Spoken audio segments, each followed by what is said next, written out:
This week, we welcome Theresa Lanowitz, Head of Cybersecurity Evangelism at AT&T Cybersecurity, and Steve Winterfeld, Advisory CISO at Akamai, to discuss the 2023 AT&T Cybersecurity Insights Report on edge computing. In the Leadership and Communications section, board members struggling to understand cyber risks, cybersecurity goals conflict with business aims, navigating the change, the essence of agile leadership, and more. Business Security Weekly starts now. This is a Security Weekly production for security professionals by security professionals. Please visit securityweekly.com/subscribe to subscribe to all the shows on our network.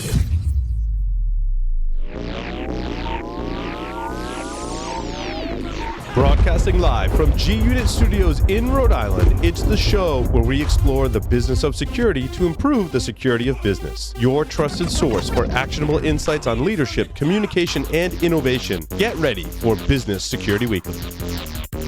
According to the 2022 Data Breach Investigations Report, the human remains the #1 driver of breaches today, demonstrating that cybersecurity is no longer just a technical challenge, but a human one as well. But how do you manage the human risks of cybersecurity? It starts with measurement. Only by effectively quantifying human risk can organizations engage employees with relevant activities to truly change human behavior. That's human risk management. Map key human behaviors to the business risks that matter most to your organization for free by visiting securityweekly.com/living security. If your organization is ready to embrace edge computing, we have good news. The 2023 AT&T Cybersecurity Insights Report provides everything you need to know to get started. In the report, we identify the common characteristics of edge computing. We found edge use cases are rapidly coming online, and we reveal how to secure edge computing, which is a dynamic, nonlinear, and unconventional approach to computing. Most importantly, you'll learn how to prepare for your edge ecosystem. Get your complimentary copy of the report today by visiting securityweekly.com/ATT Cybersecurity.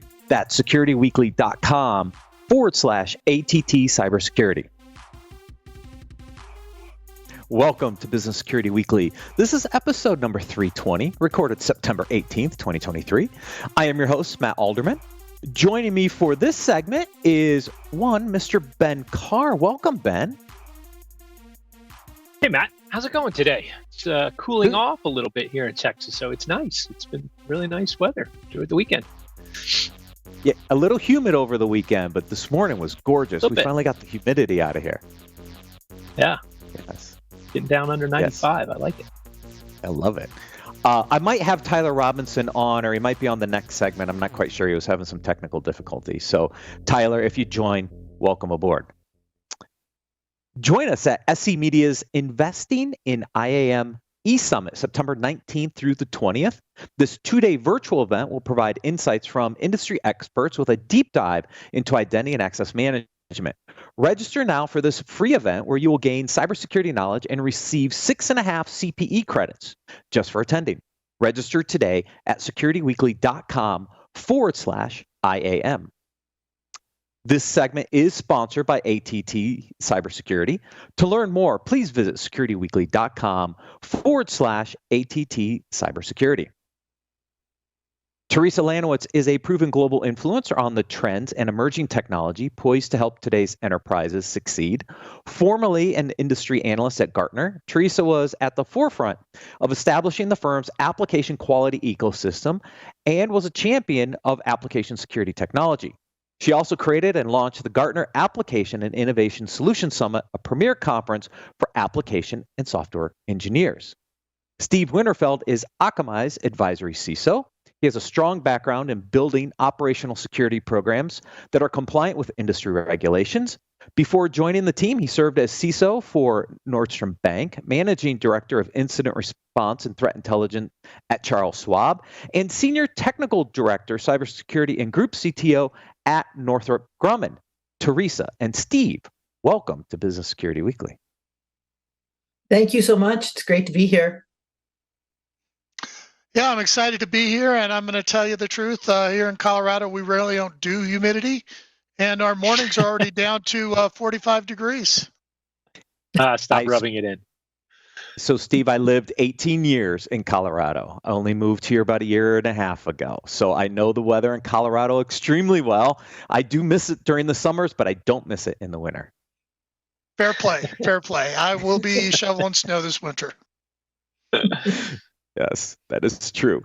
All right, so we're going to get into attack types, some of the challenges with edge computing, some use cases, talk through some planning. Before we do that, though, I think it's important to kind of define what edge computing is, because it's a newer concept to some people. And I thought, let's start with like a quick definition. Maybe Theresa, you can talk about what is edge computing? Yeah, so, and that's a really good place to start because edge is one of those words that we hear thrown around so much. And I think if you ask 10 different people, you get 12 different answers. So the way we're defining edge computing in the 2023 AT&T Cybersecurity Insights report is it is software defined, and that could be on-prem or in the cloud. Also, your workloads, your hosting, your applications, they're closer to where that data is being generated and consumed because the edge is all about data.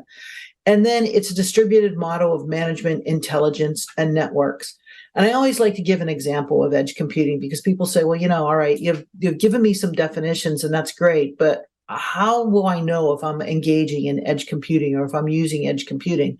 And the example I always like to give is the parking structure, the public parking structure. You drive into a parking structure, you're greeted with that big digital display that says, here you are on the first level, there are 2 available parking spots.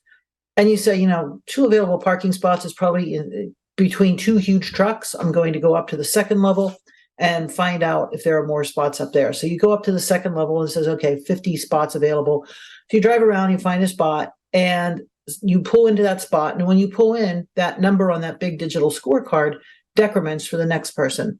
And when you leave, it increments for the next person. So that's edge computing. It's all about that data. You didn't have to open an app and say, I'm going to the parking lot on the corner of Maple and 3rd. Didn't have to say, I'm coming, I'm going to reserve my spot. It's just near real-time digital first experience. And that's really what edge computing is all about. And edge computing is here, it's real, it's alive. We have incredible use cases that we got from our research, but that's just kind of a general definition. And I know Steve also likes to kind of add on to that definition from another perspective. So I'll let Steve jump in on that as well.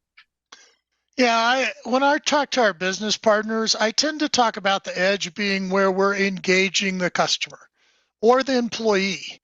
It is that kind of that interface stage where you're actually conducting business or facilitating people getting their business or their work done. So that's a very simplistic answer, but it also drives to what we're ultimately doing with so many hybrid environments. So what's the difference? So I have applications running at the edge of my systems. They're systems I use to do my day-to-day job. Are those classified as edge systems or not? Is edge systems more than just an application? Applications are certainly part of it. And if you think about what's happening with edge computing, everything's changing. So your network is changing. You need a network that is lower latency, higher bandwidth. Those applications or applets, if you will, they suddenly become more ephemeral and they come together on an as-needed basis. Lots of machine-to-machine communication occurring with those applications. So from an enterprise perspective, the network's changing, the applications are changing, the way your application development is going to be done is going to change because there are these non-GUI sort of headless types of applications. And then it's about that digital first experience. And so it's the collection of that micro bits of data to make a macro business decision. So you could have, for example, a bunch of sensors in the ground, and you're in an agriculture, a bunch of sensors in the ground recording what's going on with weather pattern, with moisture, that sort of thing. And based upon that information that you've gathered, you can then make that business decision to say, maybe I should rotate my crops a little bit further east or a little bit further west. And so it's about gathering that data to help you make those macro business decisions to deliver better business outcomes. Got it. Now, from an attack perspective, what's the same and what's different about edge computing. Because my assumption is some of the attacks are going to be common because they are applications, they are networks, but are there also new types of attacks that also are focused more on these edge systems? Yeah, I know Steve has a really interesting point of view on this one. So Steve, why don't we kind of talk a little bit about your personal favorite of the triple extortion? So yeah, and I kind of think about, when we're dealing with a crisis, we have two crises. We have somebody, stealing data, and that could go on for, healthcare data, credit card data, PII. That could go on for months. And then we discover an indicator of compromise and we investigate for a couple weeks. And we make a determination and we are actually compromised. And now we have 72 hours to report if we're in a heavily regulated industry. And so that's typically how we think. But the other side of this is kind of what I call the flash to bang. So, if you're sitting there and you see a lightning strike and then you count 5 seconds, that's 1 mile. So you see the strike, count 15 seconds, hear the thunder, the lightning strike's 3 miles away. With something like ransomware, something like denial of service attacks, or we're seeing this huge shift towards the two-phase ransomware attack where they're holding your data hostage and saying, if you don't pay me, we're going to release your customer data. In fact, the enemy is now contacting our customers, telling them they have their data and telling them to come to us, the victim, and tell us to pay the ransom. And so all these have zero flash to bang. They're immediate. And these are huge crises. And so when you're completely taken offline, that's where we see emerging threats. We see DDoS becoming much more active, much larger attacks. When I say DDoS, we have web-based attack, which are requests per second. We have overwhelming the bandwidth, which is bits per second. Overwhelming the hardware itself, CPUs, which is packets per second. And overwhelming your DNS, which is queries per second. We've seen new records in the web page attacks. We've seen new records in overwhelming bandwidth, bits per second.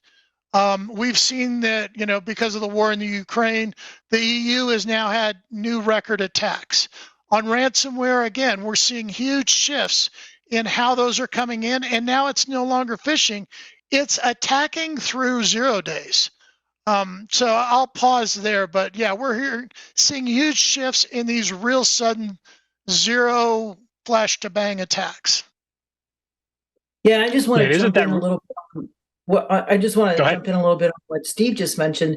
In our AT&T Cybersecurity Insights report, we asked our survey participants, so it was a global survey, 1,418 professionals from around the world. We said, from an edge computing perspective, and this gets back to your question of, are there new types of attacks? From an edge computing perspective, what attacks do you perceive as most likely to occur? And the number one attack that they came back with as most likely to occur was DDoS. And Steve mentioned DDoS in combination with ransomware. So when you think about this edge computing, lots of IoT devices, and those IoT devices are constantly changing, maturing, morphing. So you can attack, the adversary can attack a DDoS, execute a DDoS attack against some type of IoT type of device, gain entrance to the network, move laterally, and then start to exfiltrate data, start to drop in some malware. So it's this combination of attacks. So rarely is the adversary just out there to execute one attack against you. And so that was, I think, one of the most interesting pieces of data that we found was that DDoS was the number one attack concern for edge computing. And we also had in there, so it was DDoS, business email compromise, phishing, certainly nation states, ransomware is certainly in there. And if you look at the report, when you look at it, we represent it as a heat map. Everything is blue. It's a heat map, kind of the darker the blue, the more likely something is to happen. The lighter the blue, the less likely something is to happen. And when you look at that heat map, it's all blue because, I always get the question, where should we really kind of put our resources? And the nice thing in this report is we have it broken down by 7 different verticals that we surveyed: finance, retail, healthcare, manufacturing, energy and utilities, transportation, and U.S., state, local, and higher education. So we have it broken out by 7 different industries. So you can take that report and take a look at what your peers are saying, in financial services or in manufacturing, and see what they're most concerned about, and see if you're kind of mapping to what they're thinking about as well. But as we start to move to the edge, as we see more and more edge computing come about, what we also found out is that the more edge computing use cases, or the more mature organizations get with edge computing use cases, the more they are concerned about implementing cybersecurity controls. So hopefully that's going to start to be a little bit more proactive against the attacks that you might see as well. Ben, I know you had a question or a comment in there, so I want to give you a chance to get back in, because I have some more questions for solutions it later. Kind of dovetails. It dovetails into the I guess the tail end of that answer, Matt. Is when I think about this, especially I spent some time at Cradlepoint as a CISO, and Cradlepoint is playing in this edge computing space and the 5G side of the house, and I just want to maybe have our guests talk a little bit about where the line and delineation comes to, because I see a lot more interest in cybersecurity on the part of the service provider, right? Because as I move to these edge environments, you mentioned IoT and the agricultural sensors, that kind of thing. As a consumer, or as the company, right, using those services, I lose a little bit of the control of that network, because typically that's on a provider network. But I'm also hoping to take advantages of some enhanced security that's native to these new edge computing cases, right? So can you talk about that a little bit at all, about on the 5G side, like where the advancements and the changes are coming from people who aren't familiar with it? Some of that's built in to these emerging standards, right? Correct me if I'm wrong.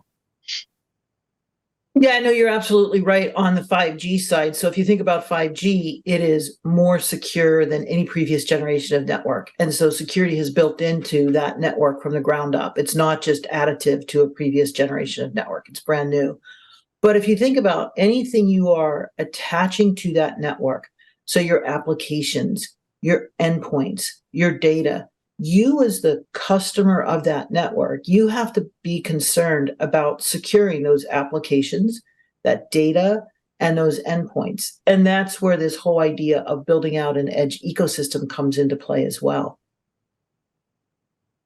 Yeah, and that's where we see, I think, a lot of the zero trust emergence, right? A lot of the advancements on the zero trust side is trying to protect that in these edge cases where we have to treat every connected client as potentially a compromise point.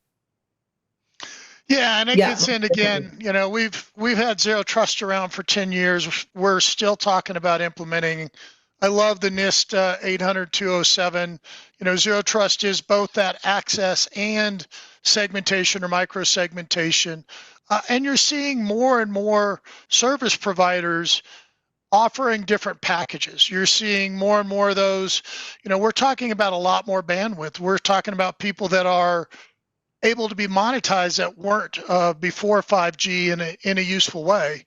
And so I think you're seeing both those offering packages, and I say that because I know we are now offering bundles that come with those kind of solutions.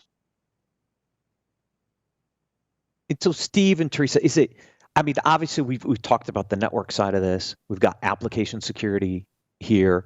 We've got data security, and I assume some level of user access control as well. Like it is a lot of those domains that exist as part of zero trust, but they need to come together in a unique way to support the edge use cases, or can you use traditional network data, app, etc. solutions in this environment? So I think that's a really, really broad question, right? So a lot of things have to change. So if you look at it from an application development perspective, just creating an application and say, oh, I'm going to throw it over here into production, and if it doesn't really work, we'll just go back and fix it. And you can't really live sort of in those isolated silos anymore. As an IT world, we have silos still in our IT organizations that have been set up over the past 40, 50, 60 plus years, where we have the networking team who doesn't talk to the app dev team, who doesn't talk to the operations team, who doesn't talk to the line of business. And so with Edge, all of those silos have to erode. So you have to start working as an ecosystem. And one of the things we found in our insights report research is that organizations across the board of all type, they're saying, you know what, we're looking for a trusted third-party advisor to help us. We're also saying we have to communicate and collaborate more internally, because this is all too interdependent upon one another. You can't have these separate silos that we've had over the past several decades. And what they're also looking at is bringing in that trusted third-party advisor, whether it's a consultancy, managed security services, global systems integrator, a telco to help with networking. They want some guidance on this because the stakes are too high and you can't just keep iterating, because it is an ecosystem that you're building out. And I'll dogpile on that a little bit. So you talk about applications, but ultimately we're talking about, you may have an API going north-south between you and the customers, east-west between you and business partners, or you and customer capabilities. You may have them API going in traditional infrastructure or going into function as a service or serverless. And so all of this means the tools are different. And a lot of us are dealing with all of that. We have one group in, serverless. We have another group in traditional. And so more and more we're looking towards capabilities that can exist in different environments. Let's take that second half of zero trust, microsegmentation. If it's only working in my traditional and then I need a different solution over here, you're introducing more complexity, which is counter to good security. The last thing I'll mention is OWASP is a great resource. You've seen them come out talking about APIs versus traditional web pages, and it's worth looking at those industry resources. Some great insights in the latest API top 10. Yeah, OWASP has some great stuff. And what I also wanted to talk about, something that Steve said, is complexity. So that complexity continues to grow. And if you think back to the days of the mainframe, the biggest concern we had from a security perspective is someone coming into the data center, kicking a plug out from the wall, or spilling coffee on the keyboard.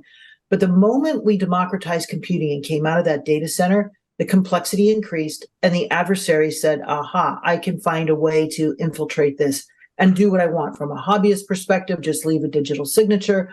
From a financial gains perspective, come in and maybe take some of your data files, maybe take some of the monetary gains that you have, something to that effect. So now here we are with Edge. So we've moved from the closed data center back in the mainframe days to PC computing in apartments, kind of connected through just local area networks. And then we move on to web, mobile, cloud. Now here we are with Edge. So that complexity just continues to increase. And OWASP does some absolutely great stuff. And OWASP now has the list for application security, and they also have the list for API security. And one of the things that always kind of piques my curiosity is if you look at the OWASP top 10 list over the past 20 years, it really hasn't changed much.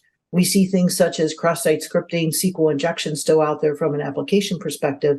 Now you look at the OWASP top 10 for APIs, and there's a lot of sort of duplication between the OWASP top 10 list for applications and the OWASP top 10 for APIs. So I think that what this is it's a call for application organizations, so application development organizations, to really kind of take a look at what they're doing from the security perspective.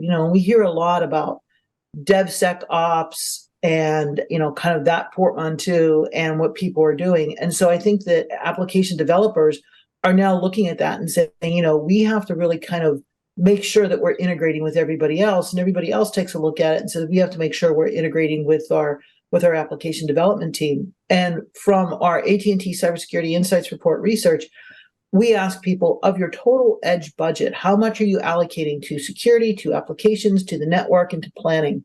They said 22% of their overall budget was going to security, 22% of their overall budget was going to applications, 30% to network, and 23% to planning.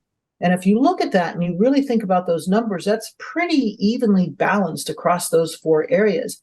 And then if you kind of double click on that just a little bit further, you look at that and you say, well, applications, 22% of the overall budget, that's really awesome because now somebody's starting to think holistically. Security, that's really awesome. Again, people are starting to think holistically, and security is not a technical issue, it's a business requirement. So I think those numbers are really intriguing and just, very, from my perspective, very optimistic. Well, I want to double tap into the 23% of planning, because where do people start? How do they get started with this? Because complexity, most of these organizations probably don't even know what they have, let alone understanding its complexity. Yeah. And understanding the complexity is a big part of it. So doing an inventory of what you have on your network, understanding where all these IoT devices might be. And if you're using some of the traditional IoT type or traditional endpoint devices today, such as laptops, desktops, phones, tablets, what are you doing in the future? Are you going to be adding things such as robots or wearables or autonomous drones, autonomous vehicles, that sort of thing?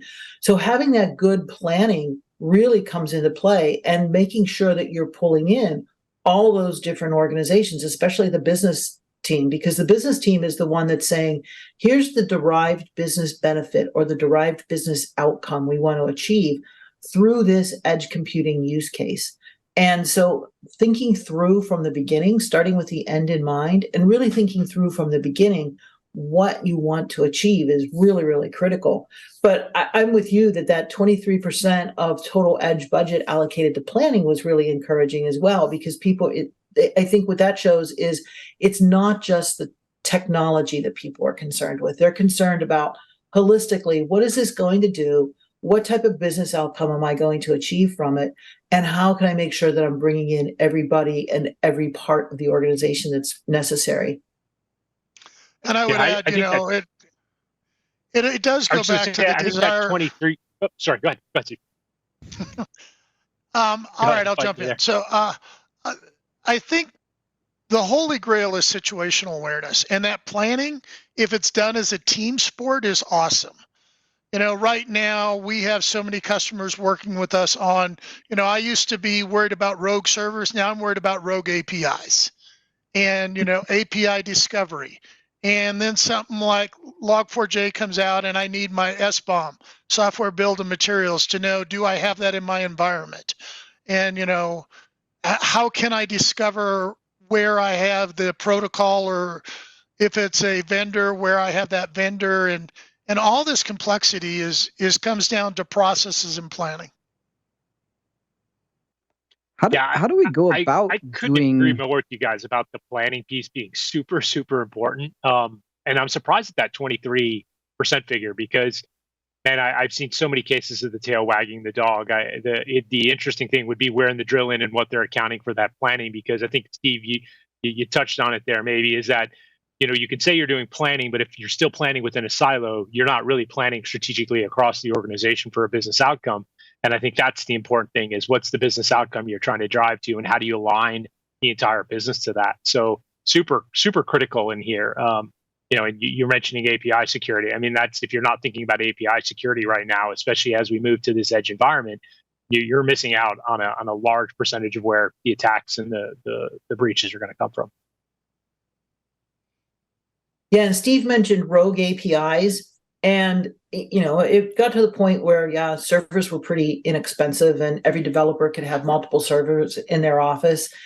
But the rogue APIs, I think, are even more complex than the rogue servers, because the rogue servers are hardware, you can touch them. Those rogue APIs are just out there, and oftentimes you have the security team not aware of new APIs that have been sent out by the development team, because they both have the same ultimate goal, but there might be some sort of conflicting priorities where the operations team may not know that a new API has been deployed.